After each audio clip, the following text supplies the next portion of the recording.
Hey everybody. Hi baby. Hey babe. So listen, I just thought that there's a lot of things that you get to know about a person over the course of time when you're married. And there's a lot of things that we have gotten to know each other over time as we've been married, myself and my husband, to where we have a better relationship. And our goal is to share things that just quite frankly had to be overcome for us to get to a much better relationship. Not a perfect relationship, but a lot better. And we want to share some of those things with you guys. So I kind of wanted my husband to get started. Well, tonight we wanted to discuss a topic that is very meaningful in relationships, and that topic is the power of communication, regardless if you are married or in a relationship, and for those who are aspiring to be in a meaningful long-term relationship.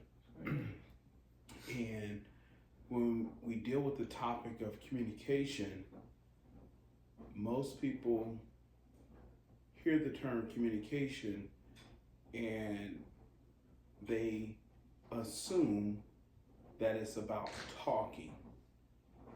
One of the missed opportunities in communication is the power of effective listening. We must learn that when we are listening, we listen to hear, we listen to understand, and we listen to gain a better perspective, and we listen not to react, but we listen so that we can have a reaction to what is being spoken to us.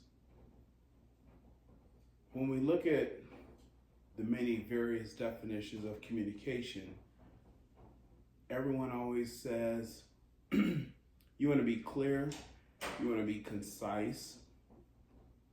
But one thing that is really missed whenever you're speaking with someone is conveying how you feel, conveying how you understand something.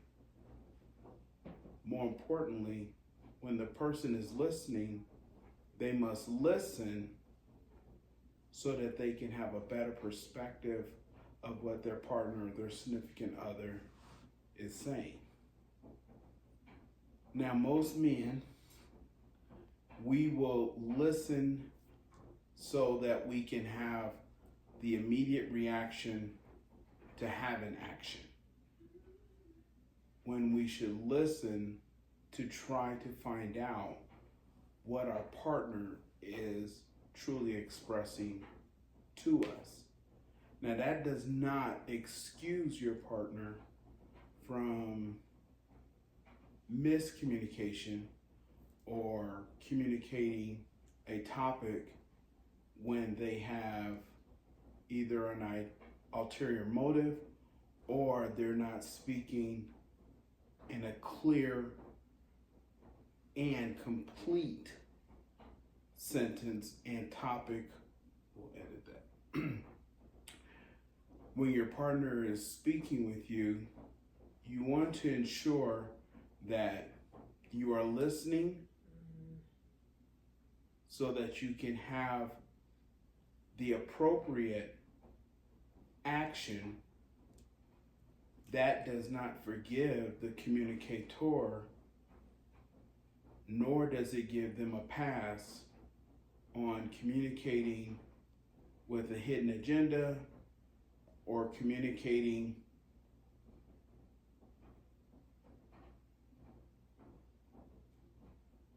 that does not forgive your partner communicating a topic that does not have a clear objective, nor should your partner have an ulterior motive that can mislead the true topic of the conversation. So, over the years, what I have learned is the most powerful voice is the voice that speaks the least. And you know, they always say God gave us 2 ears and 1 mouth. But when you're listening to your partner, you want to truly understand it from your partner's perspective, and you can't view it from yours. How do you feel about communication? I feel when it comes to communication, you know, just to be honest, early on in our marriage, communication really wasn't that important to me. Communication was more like if you were to number things by importance, I mean, it was like way down. I thought that it was trust. I don't trust. If I do, if I want to trust, because I had a guard up, and that's why the trust issue was like a thing for me. And like, I didn't trust to be able to communicate with anyone because I had such a wall up. So when it came to us being in a relationship and then going on to being in a marriage, it was like hard for me to trust anything about anything to do with us, to do with life. Then over time, with much prayer, God spoke to my heart. It was communication that was necessary. Communication for me, and when it comes to our relationship, build trust. For me to trust that I can communicate with you, and it is me being vulnerable, I understand, but I can communicate with you. I could tell you anything. That's what the point that it came to. And that's what I feel when it comes to communication. It builds trust. And trust is I trust you with my heart. Some people may misunderstand right now what I'm saying. I'm not talking about trust, like I trust that you're not going to do anything inappropriate. I'm talking about trust that my heart is going to be taken care of if I share this, or if I, you know what I mean, if I fumble the ball, I trust that you're going to have my back. You know, what I would say is early on, my communication was A, B, C. Trash can is full, take the trash out. The trash can is empty. No need to discuss the trash anymore. I also never took time to truly hear what my wife was saying, because my first impulse was to fix the problem so that it wouldn't go, so that the problem would go away and it would be resolved. And learning that my way of thinking, my way of processing worked for me, what I had to unlearn was my perception of communication was effective for me. It may not have been as effective for my spouse. So when we started our relationship early on, share information, talk about the topic, fix the topic, and the topic doesn't need to come up anymore. When I learned that by listening to hear the problem before it spirals out of control, I found that to be more effective. And what I had to talk with my wife about was, I need you to be clear with me, not from an intellectual standpoint, but I needed her emotion and her reasoning. And the reason why I needed both was because I didn't understand the emotions that were behind some of the topics. And what I mean by that is, I didn't understand why it was a mountain to her, but it was a molehill to me. Or it was a mountain to me, but it was a molehill to her.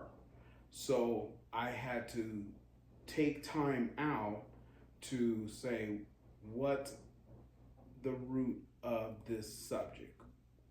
What are we talking about? So by giving my wife the opportunity to share what she was experiencing, share with me her emotions, and to give her that level of comfort that she would have that protection, which led to that trust, it allowed us to start talking about topics on a much deeper level, which gave me insight into what was being presented on the surface. So throughout the years, you have to dedicate time in your marriage to topics that are deeper than what's on the surface. You may talk about the budget. You may talk about the upcoming expenses for the car. Winter's around the corner. Okay, I'm gonna get the car winterized. To me, I know what that means. But to my wife, she hears me say I'm gonna get the car winterized. She doesn't know that that may mean that I'm gonna get the tires done, the fluids checked, ensure that the emergency kit is in the car. So because I gave a general topic and not going in depth into what I meant by winterizing the car, that can lead to a breakdown in communication, because my wife will say, well, I spoke with you about the tires 2 weeks ago. Why are you talking about winterizing the car?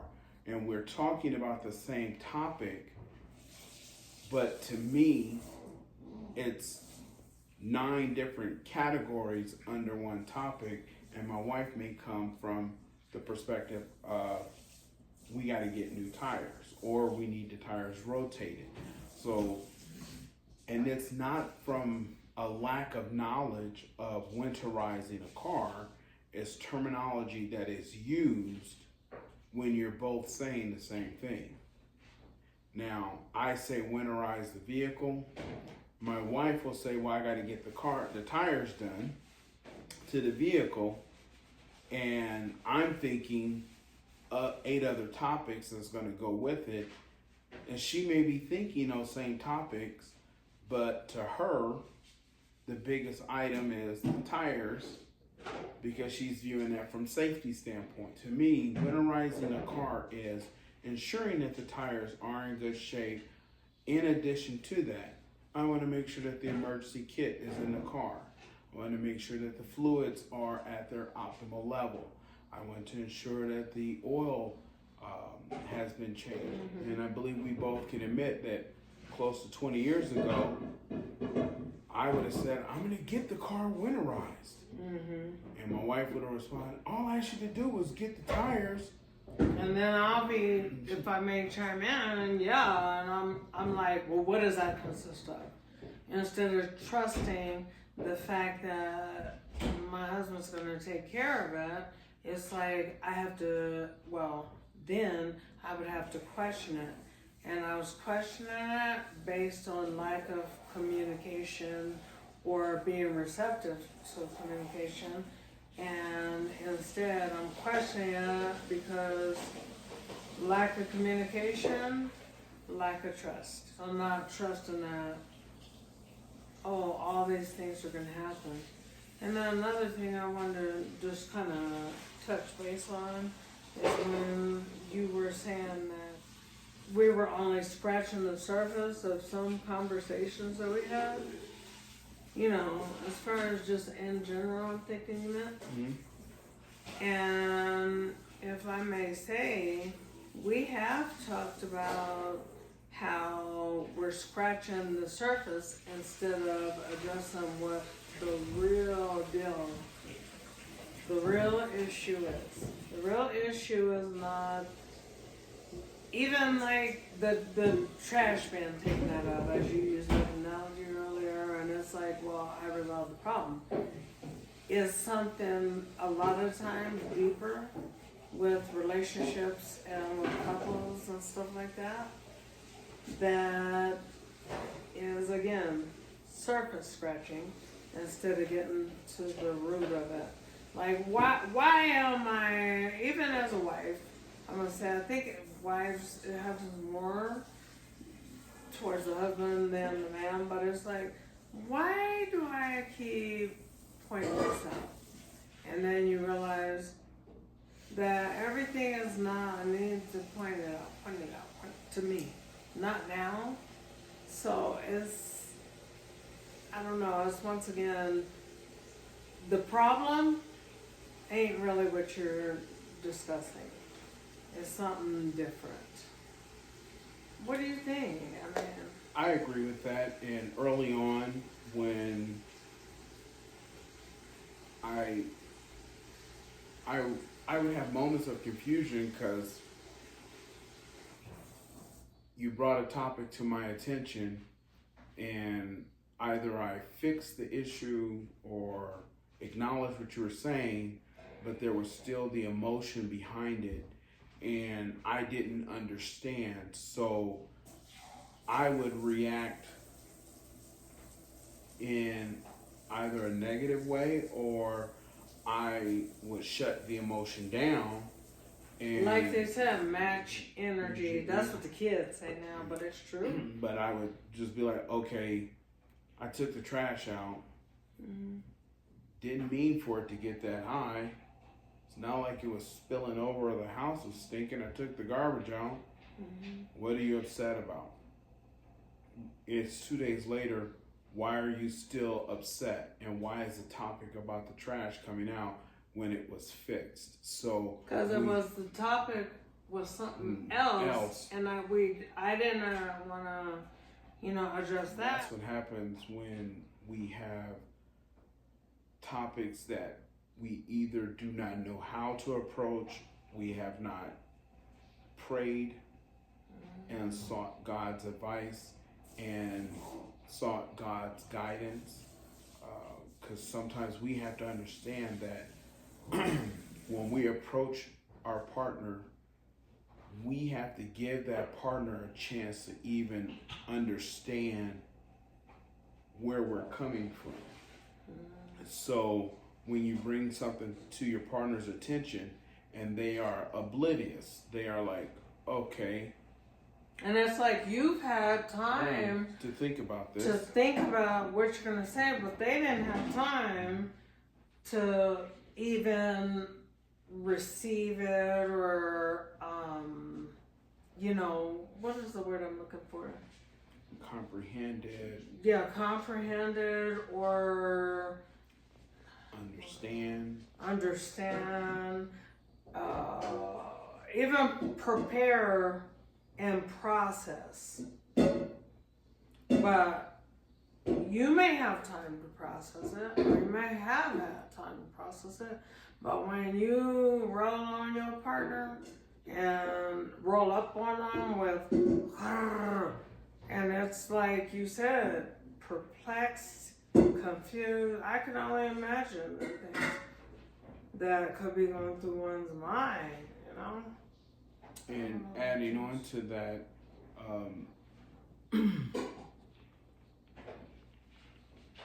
whenever you're approaching a topic with someone and you're bringing a problem to them or a concern, that individual needs time, one, to fully comprehend your point of view. They need time to truly understand it. And that doesn't come from a lack of intelligence. That comes from, I may not have ever been exposed, or I have very little experience, or I'm not fully understanding your point of view. And once that person understands their partner's point of view, they need time to truly unlearn their methods of handling a situation to handling it either in the correct way or addressing it with their partner so that their partner will fully understand their point of view. So early on in our relationship and early on in our marriage, I would tell my wife, I don't understand that. Part of it is either I was never exposed to it, or I was never experienced enough, or and whenever how those could you problems. be? You've never been married. Yeah, I've never been married, but even though not being married, I had relationships where maybe I did not take that topic serious in those previous relationships because they weren't fruitful relationships. So, Or maybe it was something that wasn't ever a topic. or would that's you right. say? It may not have been something I ever approached. I may not have given a relationship enough time to grow into something meaningful where I could give that type of attention. And so I had to really express to my wife, like, I need time to understand that. I don't understand that logic. And it's not that I'm questioning my wife's intelligence. It wasn't me telling my wife that doesn't make sense. It was truly, I need to understand what you are saying. And there are times my wife and I have brought something to each other's attention, and we weren't clear in what we were conveying to one another.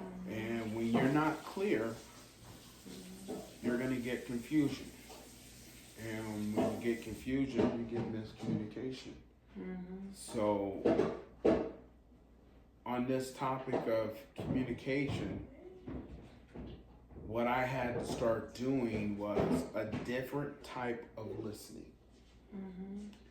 And I had to listen to understand from my wife's point of view. I had to also listen so that I can instruct my wife on certain topics that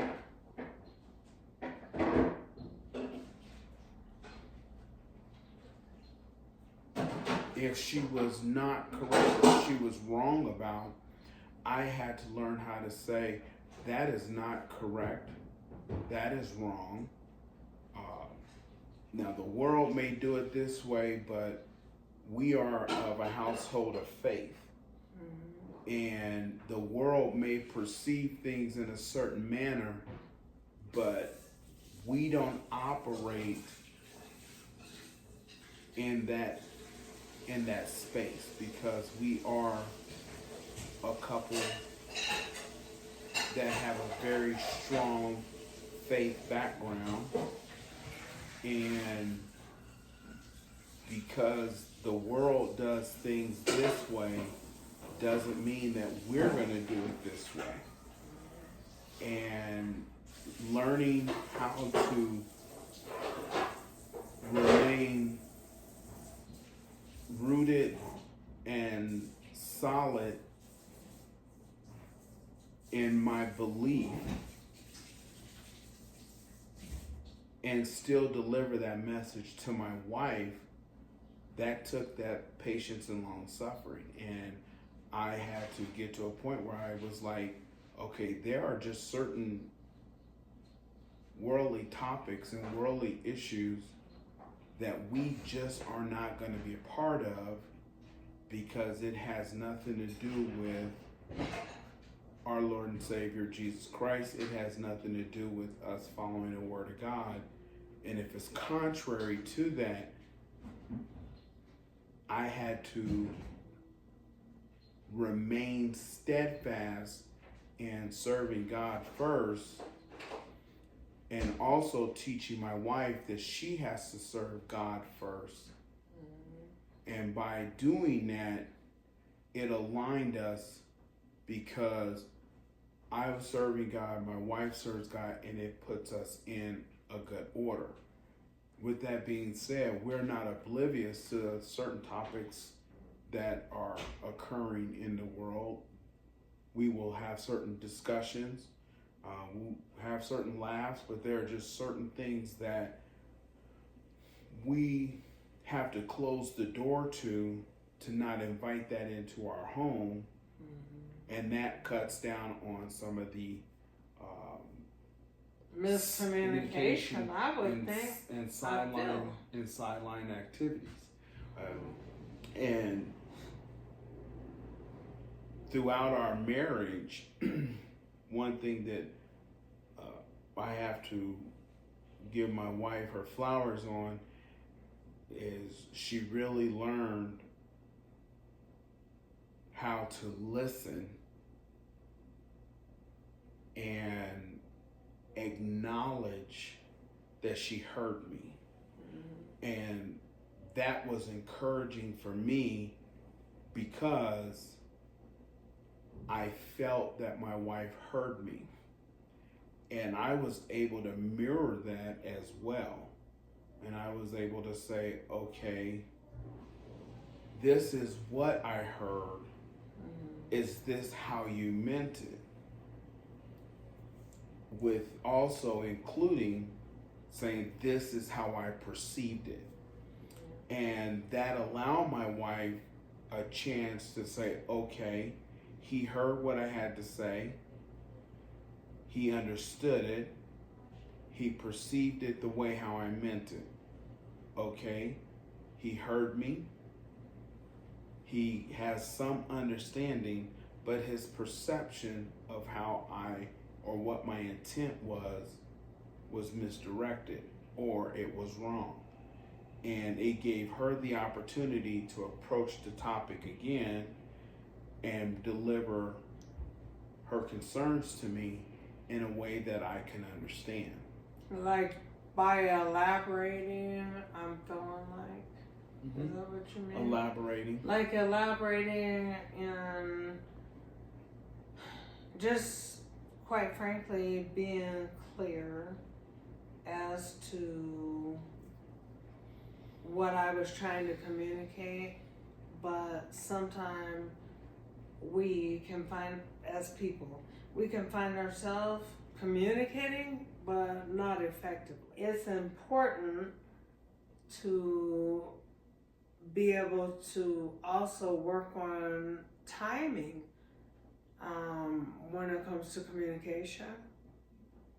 Not just saying it, they say it's not how you say it, but it's what you say, I believe. It's not what you say. It's not what you say, but it's how you say it. But it's also timing, because if the timing is not right for you to say something, then delivery, any of it doesn't matter. If you just pick awful timing, and that's kind of like it just is so important when it comes to communicating, because if the timing is off, or if it's elevated voices or anything. It's like, I don't hear you because I can't hear when it's like just a big misunderstanding that is a lot of times about a situation that we're not discussing. We're talking about, why is it that the floor didn't get vacuumed, but it's something way deeper in the back of our minds that we just feel like, okay, I'm not gonna say it, I'm gonna take on this aggressive behavior. What is it called? Like your demeanor? No, aggressive when it's passive. Passive aggressive. This passive aggressiveness is what I'm going to take on, instead of just saying, hey, this is what's wrong. This has hurt me. And I do believe that the lack of faith or trust in your partner to protect where you're vulnerable can feed into that, and it's a growth process, and encouraging people to grow when you're communicating is valuable. And early on, I'll share something. I would leave for work in the morning, and I had to commute hour and 15 minutes both ways, and out the door 06 in the morning, or 6 a.m. To arrive at work on time, and learning a work ethic from a generation before me. When you're at work, and learning that your family's at home, and you can make a quick phone call. The technology that was available to the generation that I learned from was not available to this day.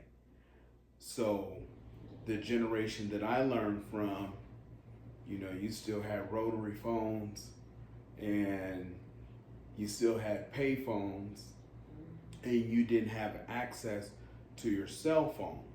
There was no cell phone. So you went to work, rolled up your sleeves, you came home, you saw your family. That's the generation that I learned from, and that was not an absent-minded generation. That wasn't a generation that placed work above their family. The tools to communicate were not available.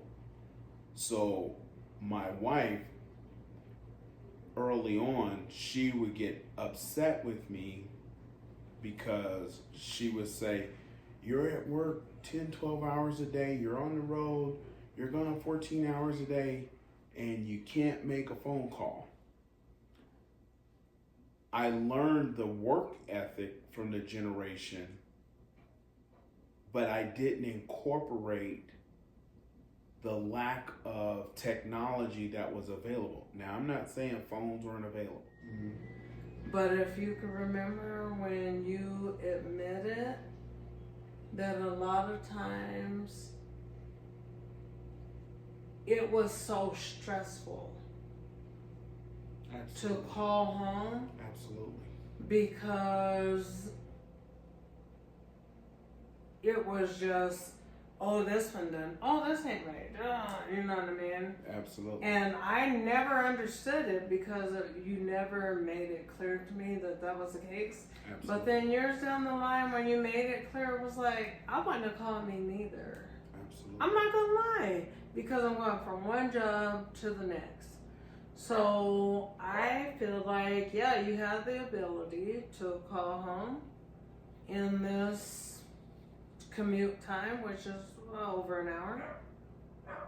But the stress of when I call home, what's on the other end of that phone. Absolutely. And that's at the point where I had to learn to be able to better communicate with you. Absolutely. Because I just had to get to the point where I wanted to know about you, your day, and I had already started praying over you and over just your life being, you know, just better and better. Not just over anything to do with you and I. It was just like I wanted you to have peace in your life. And I'm gonna say it on here, but yeah, especially as a black man out here in America, I really knew and I realized that there was so much going on with you, period, as a man. And then as the provider of the family, and then you're black man. So that's when I had to take it seriously, like, he needs my support. And I began to communicate with you in a different way. And that is to give some context into what my wife was just saying. At that period, I was working 2 jobs, and one job was extremely stressful, and the other was quite enjoyable. Decompressing from one job, moving into the next, that took a lot of energy. And early on in our relationship, the confession that my wife just gave about her receiving a conversation or me calling and hearing a friendly voice, I'm trying to ensure that I'm on time while yet I learned a certain work ethic.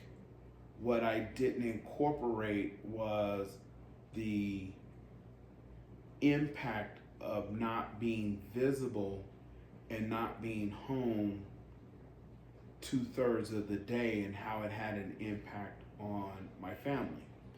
And I had to learn that you can go make the money and ensure your family is fed, roofs over their head, but there is a much more important need that the family has, and your presence is important. Hearing your voice is important. And one thing that rung out after our many arguments was what I come to learn was there were times my wife just wanted to hear my voice, one, to give her reassurance that I was okay.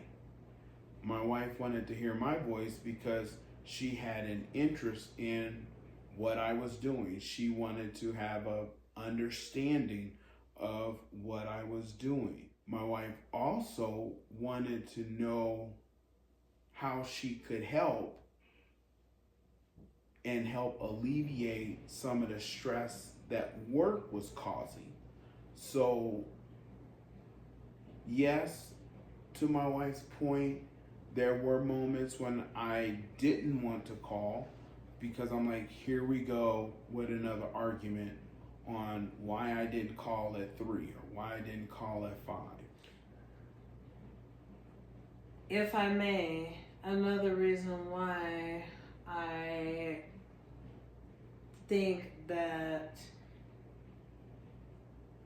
maybe you thought that it was going to be negative is because a lot of times it was negative until the point that I realized that you needed positive.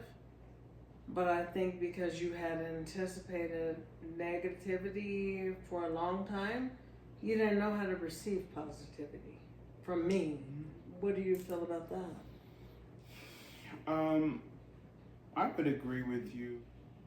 Like I said, I had to learn the value of, hey,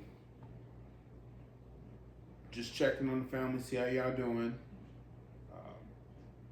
And I know some people may say, don't use as an excuse what you were taught, but we are a product of what we perceive as a good relationship. I only saw that it had longevity, it had love, and there was a sense that, okay, I'm leaving for work, I'll see you when I come home.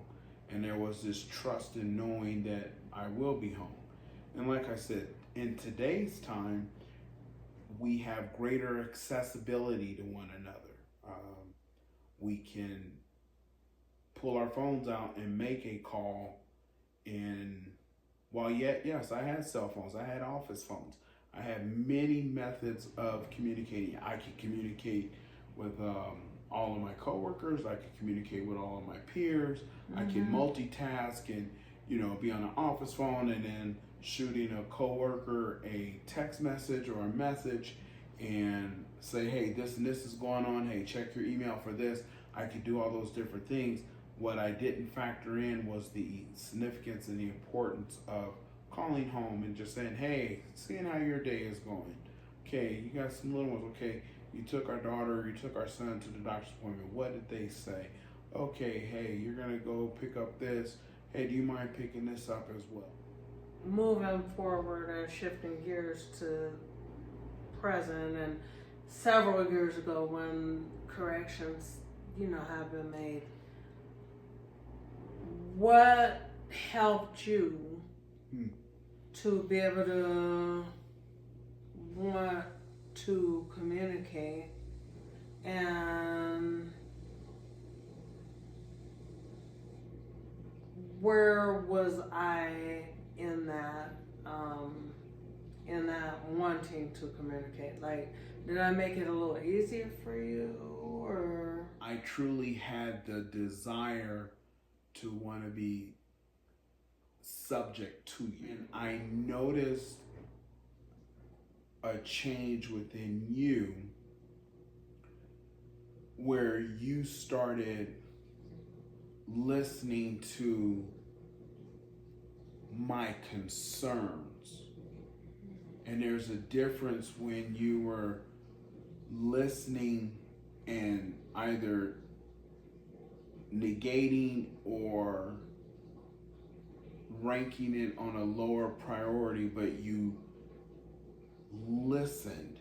And one of the most important things that you started doing was when you would listen, you would then repeat to me what you heard, versus you didn't just repeat what I said. So anyone can retort verbatim what their partner just said. But when I knew you heard me, that's when I felt more freedom to express more and more to you. Okay. And when I truly watch you start to surrender more to God, I was confident, and I can now say what I need to say to you, and not so much speaking like in my authority, but speaking and conversing with you with a different voice. Okay. And I could deliver things to you in love,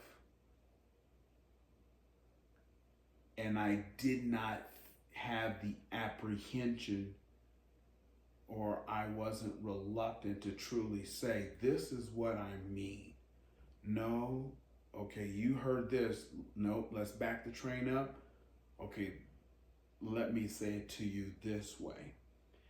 And part of that is I observed your change, your conduct, your behavior, and I truly looked at myself and I said, okay, where am I chasing the why am I going in this proverbial circle? Okay, it's time to break that. Okay. And when we say circle, can we say cycle? Cycle. As well. Because it was circles within a cycle. Almost like I this. like that. Like this never ending. Never ending. And what would you, if I may, what would you say to men that would be a way to, how would you encourage men to become more receptive to communicating with their spouse? Like, what are, if you said top 3 steps, top 5 steps, what are some of the things that you would put, no particular order, but to become a more effective communicator with your spouse? The very first thing that I would say is remove any distraction.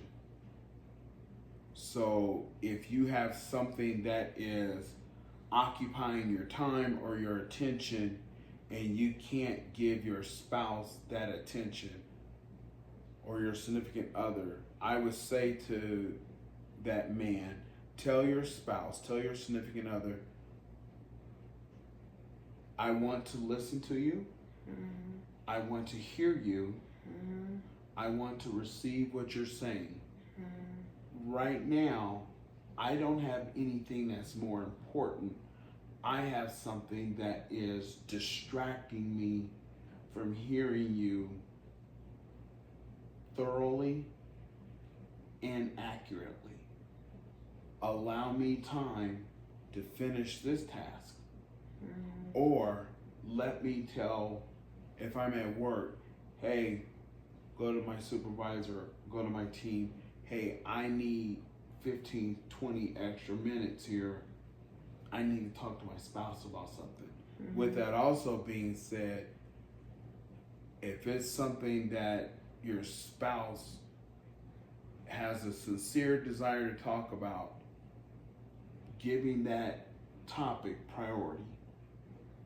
And now, are we saying work, home, here, there? Work, home, school, no matter what. If you're at work and your spouse has a pressing need, now I'm going to be honest with you. If you're calling me because the handle on the crock pot is not working, you're going to wait to talk to me about the handle on the crock pot. In order to communicate more effectively with your spouse or your significant other, your loved one,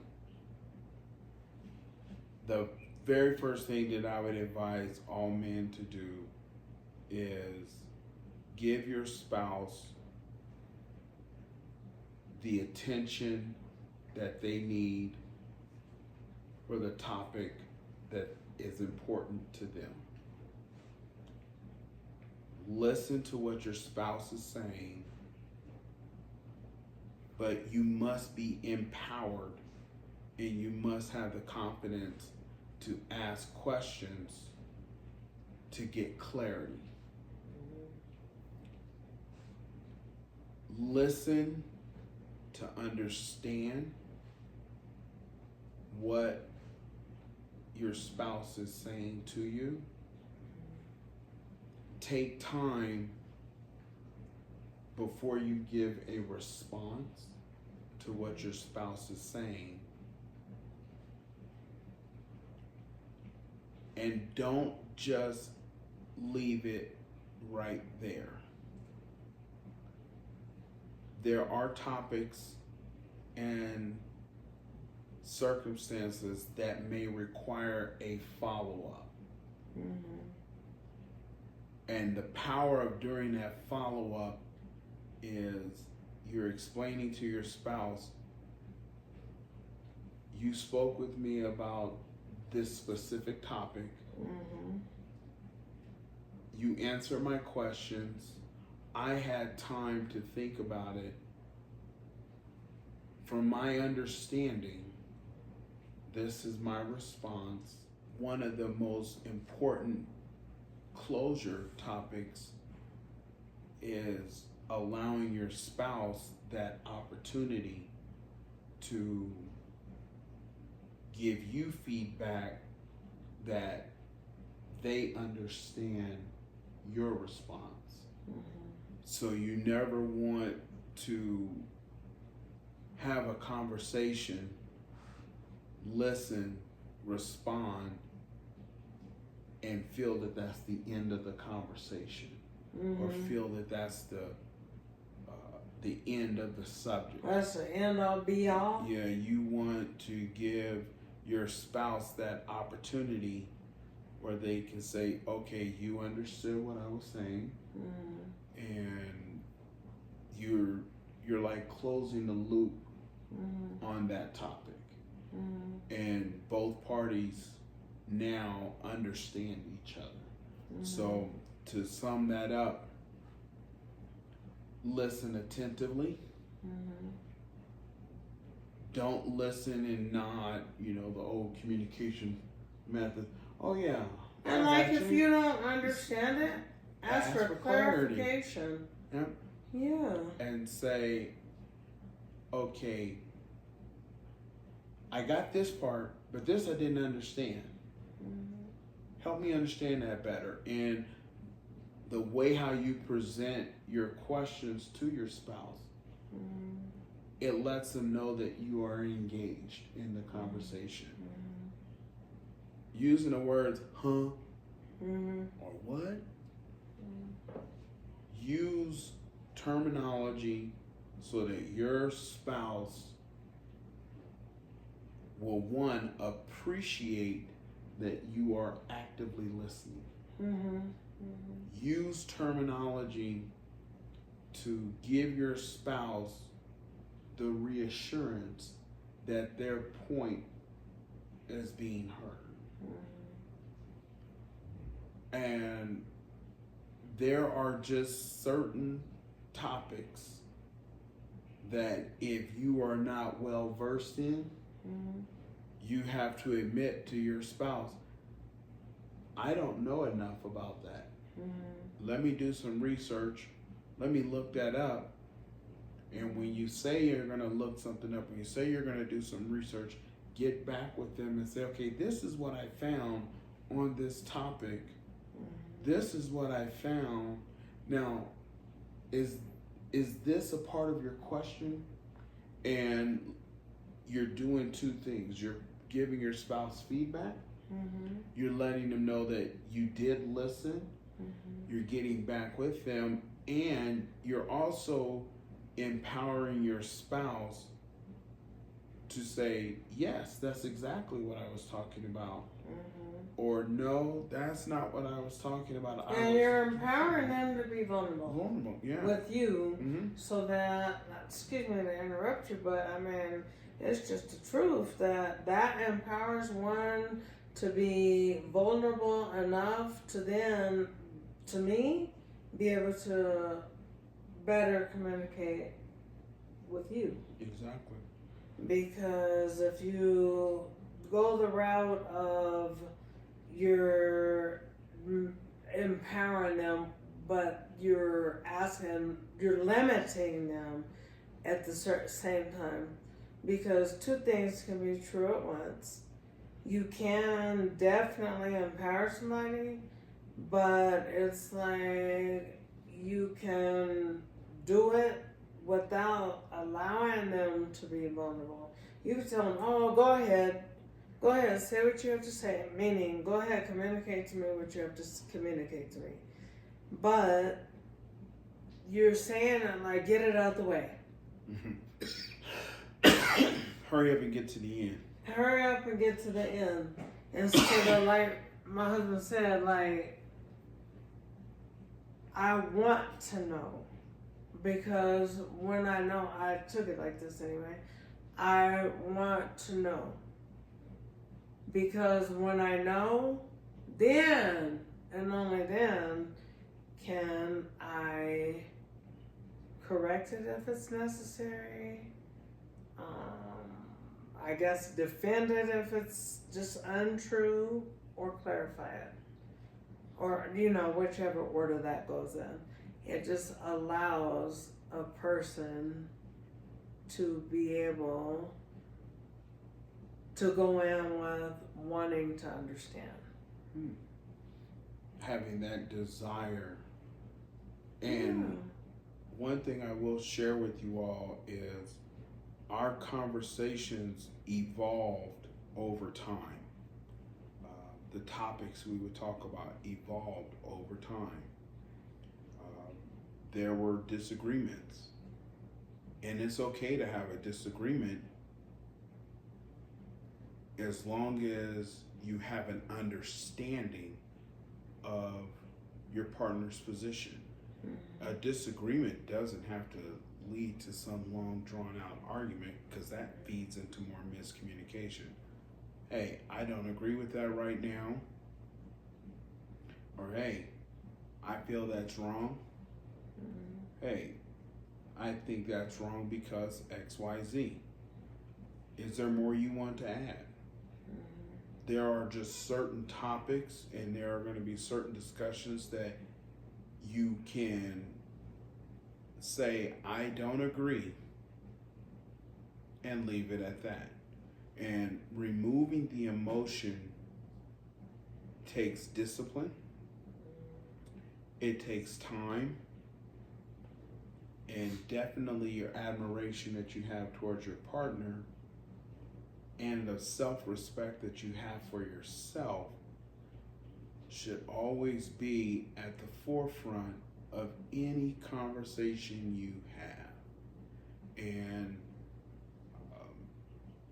what you will find out is eventually your partner will get to the point where they will finish a sentence for you because they know your position, they respect your position, they respect your values, your opinions. They respect that because you're standing on principle, you're standing on business, and you're standing on truth. So when you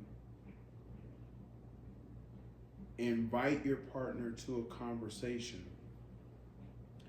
if your motive is to have a gotcha moment, if your moment is to, or Debate your you. desire is to argue, like you said, debate, if your intent is to demoralize, if your intent is to disrupt their day, then you as the communicator, you have a problem. Now, the receiver has a responsibility as well. So if the receiver is going to be closed-minded, if the receiver is going to be narrow-minded, if the receiver is going to use past behaviors and conduct to prejudge the conversation,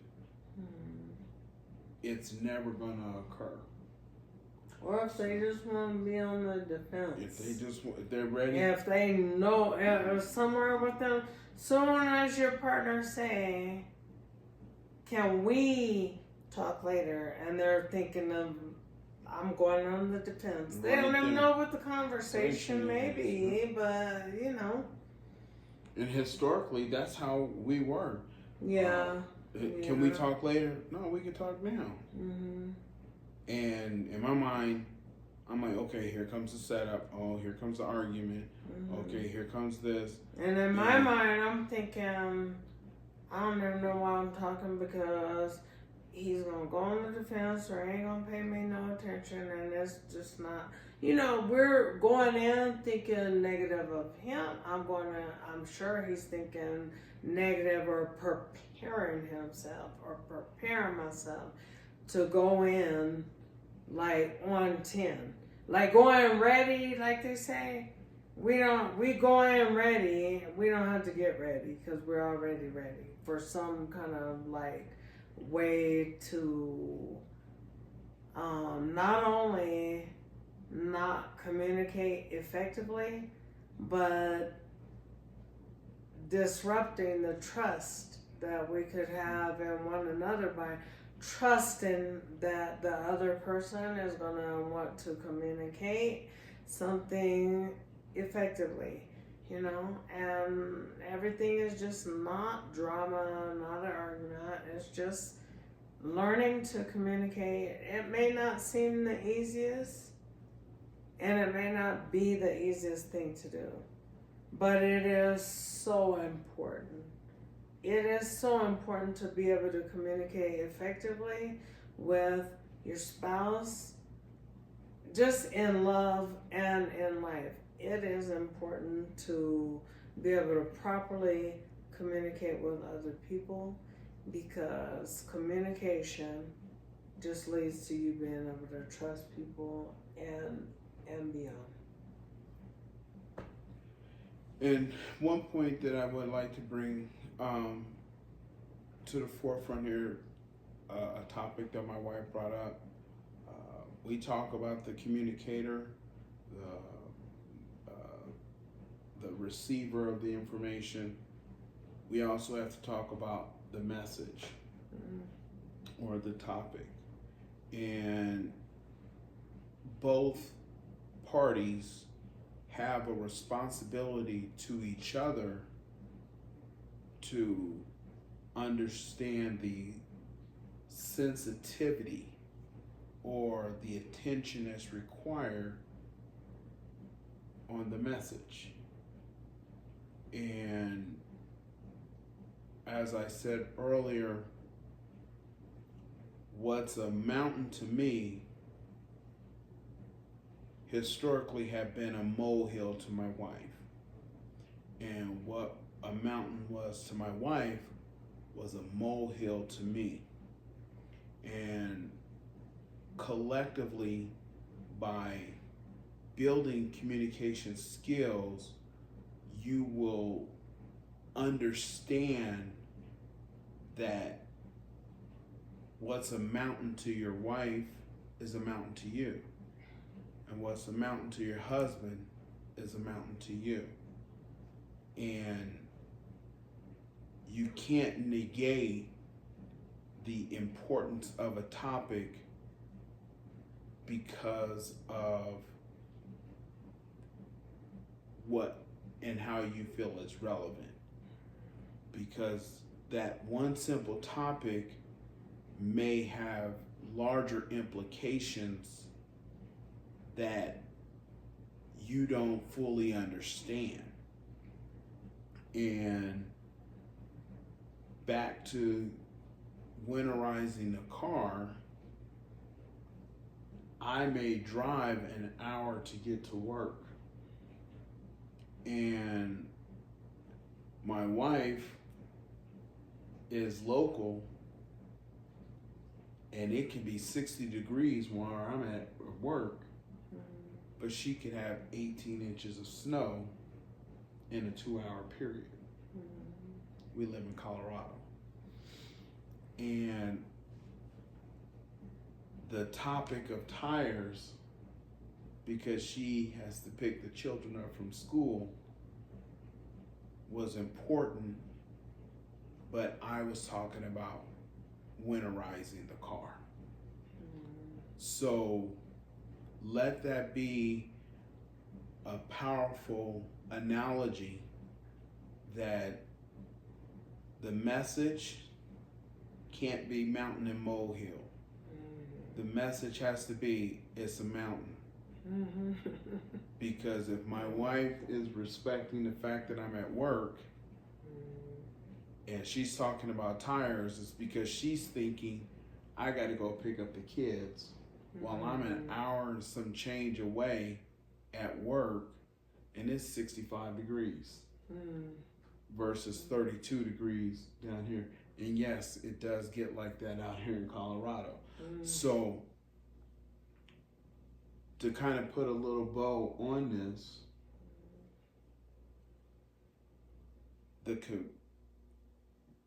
when you're conversing with your spouse, listening,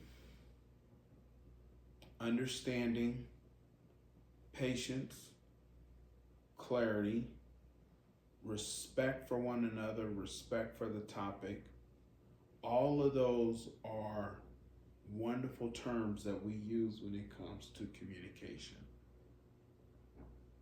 What really matters when it comes to communication is, do you appreciate, admire, love, and respect the voice that is talking, and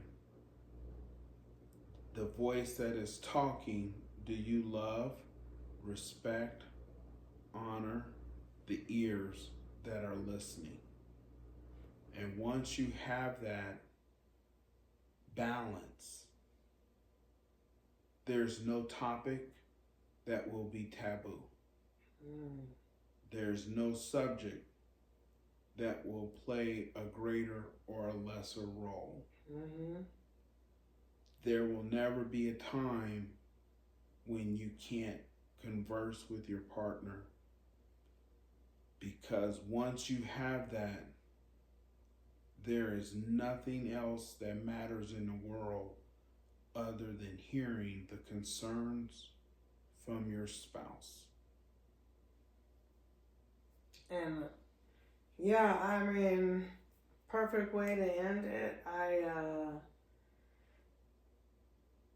I would say that it is extremely, extremely important to allow yourself to be vulnerable especially once your partner has demonstrated that they have your back and that they are support. Like my husband was saying, when a person demonstrates all that, it's like gives comfort and peace in being able to open up. Because when you can open up, it just builds the trust that is necessary to sustain the test of time when it comes to your relationship. It is. When you can open up, it allows you to have the confidence that anything that you share with your partner is not going to get thrown in your face later or anything, because that solid communication all the way builds trust.